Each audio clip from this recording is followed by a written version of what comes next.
خیر، ہم سب سے پہلے بات کرتے ہیں الکندی کی۔ 9ویں صدی میں کوفہ میں پیدا ہوئے، عربی نسل کے شخص سے عربیوں کا فلسفی بھی ان کو کہا جاتا تھا۔ کیمیا میں، امراض چشم میں، موسیقی میں ان کو کمال حاصل تھا۔ اسی طرح سے الکندی نے فیثاغورس کی جو سائنس فیثاغورس تھی، وہ ریاضی کی سائنس میں بنیاد اس کو قرار دیا۔ تو اس طرح سے وہ اپنے عمل کے ساتھ اور اپنے علم کے ساتھ تعلیمات کو اسلام سے ملاتے تھے۔ اسی طرح سے انہوں نے اسلام کی عمرانیات کی بھی بنیاد رکھی۔ اس کے بعد آ جاتے ہیں الفارابی۔ الفارابی ترکی نسل کے تھے، ایک صوفی بھی تھے، اور انہوں نے ان کو استاد ثانی کا لقب دیا گیا تھا، اور نفسیات اور سیاست کے مضمون پر انہوں نے بہت زیادہ کام کیا۔ انہوں نے ایک بک تھی، اس کے ایک بک ہے، اس میں ان کا بک کا نام ہے السیاسہ۔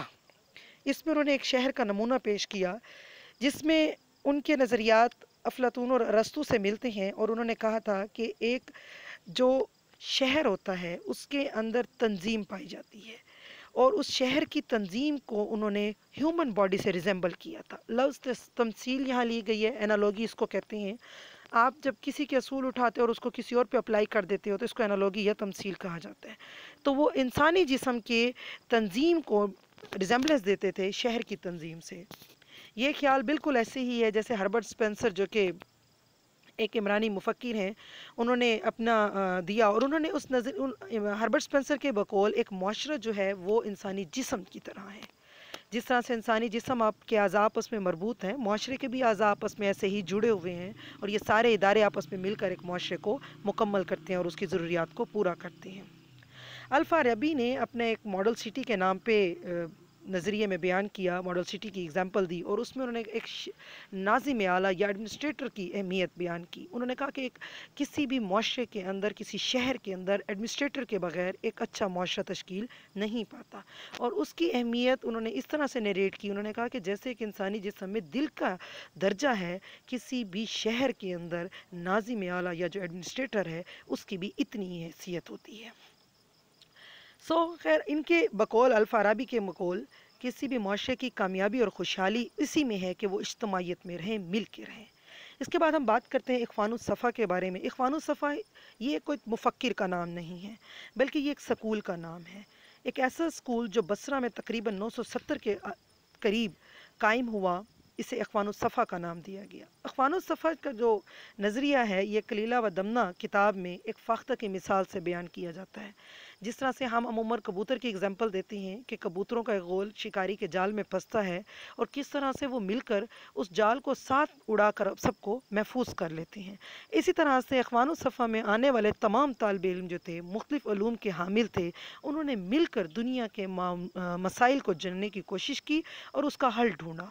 اس طرح سے وہاں اس گروپ میں یا اس سکول میں طالب علم بھی تھے، استاد بھی تھے، صوفی بھی تھے، سارے مل کے کام کیا کرتے تھے۔ نہ صرف یہ لوگ اسٹڈی کرتے تھے بلکہ انہوں نے باقاعدہ ایک رسالہ بھی جاری کیا، اس میں ریاضی، فلکیات، جغرافیہ، موسیقی اور بہت سے مضامین کے بارے میں انہوں نے علوم فراہم کیے۔ ان کی تحریریں امام غزالی نے بہت ہی شوق سے پڑھی تھیں، اس سے وہ بہت زیادہ متاثر تھے۔ آخر میں ہم بات کرتے ہیں ابن خلدون کی۔ تیونس کے رہنے والے تھے، قرآن و حدیث کا علم حاصل کیا انہوں نے سٹارٹ میں۔ وہ بیسیکلی ایک تاریخ نویس تھے، انہوں نے تاریخ کے بارے میں لکھا، معاشروں کی تاریخ کے بارے میں۔ جب وہ پڑھتے ہیں، تاریخ کو دیکھنے لگے، تو انہوں نے کہا کہ کسی بھی معاشرے کے کو اسٹڈی کرنا ہے، اس کے حالات کو جاننا ہے، تو یہ ضروری ہے کہ ہم اس کی ہسٹری بھی دیکھیں، ان وجوہات کو بھی دیکھیں جس کی وجہ سے نئی انقلاب پیدا ہوتے ہیں۔ تو کسی بھی ریولوشن کو جب آپ اسٹڈی کرتے ہو، کسی انقلاب کو پڑھتے ہو، کسی معاشرے کی تاریخ میں ہونے والی تبدیلیوں کو جب آپ اسٹڈی کرنا چاہتے ہو، تو اس کے پیچھے اس کے محرکات کا مطالعہ کرنا بہت زیادہ ضروری ہے۔ ابن خلدونی وہ پہلے شخص ہیں جنہوں نے علم العمران کے نام پہ یعنی سوشولوجی کی بنیاد رکھی۔ ابن خلدون کے بہت سے نظریات ہیں، الاسبیہ کا، سماجی تغیر کا، اور قوموں کے عروج و زوال کے اوپر بھی انہوں نے نظریات دیے، جن کو ہم فردر بہت ڈیٹیل سے اسٹڈی کریں گے۔ ان کے نزدیک بنیادی جو نظریہ تھا وہ یہ تھا کہ کوئی بھی واقعہ بنا وجہ کے رونما نہیں ہوتا، اور اگر آپ ایک بینگ سوشولوجسٹ معاشرے کو اسٹڈی کرتے ہو تو ضروری ہے کہ آپ اس واقعے کی وجوہات کو تلاش کرو، کہ جو واقعہ آج رونما ہوا، کوئی انقلاب ہوا، کوئی ترقی ہوئی، کوئی تنزلی ہوئی، تو اس کے پیچھے وہ کون سی ریزنز تھیں۔ کوئی بھی معاشرہ یا قوم ترقی یا تنزلی کی طرف جاتا ہے۔ آج ہم نے کیا ڈسکس کیا؟ مغربی مفکرین اور مسلمان مفکرین کو ہم نے دیکھا کہ انہوں نے مختلف قسم کے نظریات میں معاشرے کے بارے میں کیا کہا۔ Thank you so much.